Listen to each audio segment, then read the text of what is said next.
let me ask this question, because people are calling in, and then we had a guy call in last hour who non-professional, and he was going to tell me how Ebola spreads. And I said, whoa, slow down. I'm going to get Dr. Hebert up. So let's give people the definitive answer to how Ebola spreads, because people are hearing all kinds of information.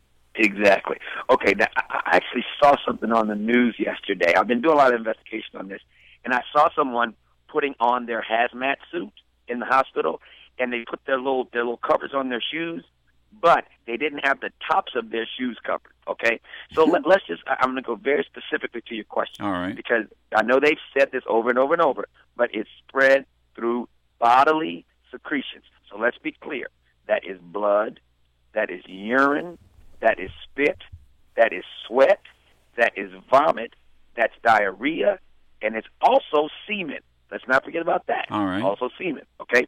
And if you do not come in contact with any of those things, you will not get Ebola. The problem is that if someone, and this is one of the biggest problems, that they dodged a bullet on that airplane, because that lady didn't have any symptoms, theoretically, they say, when she was on that airplane, even though there's some new data that's come out that said that she may have had a symptom. But if she had vomited on that plane in someone's lap, then that's a big deal, because then the plane is on a collision course, and I don't mean for crash. I mean because that person next to that got the vomit on them was really at risk, because it is in the secretions. So if I shake your hand and you don't have spit on your hands, okay, then it's okay. If I shake your hand and you have Ebola and you don't have diarrhea on your hand, it's okay. I just cannot share bodily fluid. All right, now the problem is that when you have been exposed to a patient with Ebola, then you have some of their bodily fluids on you, especially if you've been around them when they've been sick, because they're sick in a way that's very aggressive, meaning that they're throwing up, they have diarrhea, they're sweating, it's just a kind of a messy situation. So that's why people are getting it. And once you touch that, you rub your eyes. Now, Dr. Hebert, I'm sorry to interrupt. So let me go to a guy called in, because I was making a point. I was making a point that we obviously are seeing airports on the East Coast, because that's the air traffic control from West Africa. I said, not as opposed to, let's say, LAX. But then a guy called in who said, let's take a situation. Let's say someone from West Africa who's been who's been exposed, and he's at say he's in Paris at an airport and sneezes. And the sneeze or the spittle or whatever gets on the table, and he gets up, and somebody comes along and maybe they put their hands on that table.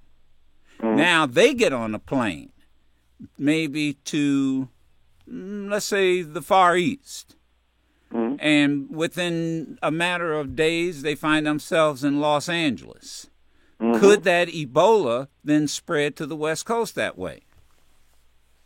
Yes, sir. That it would be a rare occurrence, but that's the case, and that's why when we're talking about the screening at the airports, yes, make no mistake, that is a nice firewall to help prevent the influx of large amounts of patients with Ebola, but make no mistake, that is not foolproof. And I'm going to go one extra space. Right. I'm going to say that there's probably been a case of Ebola in the United States, in New York already.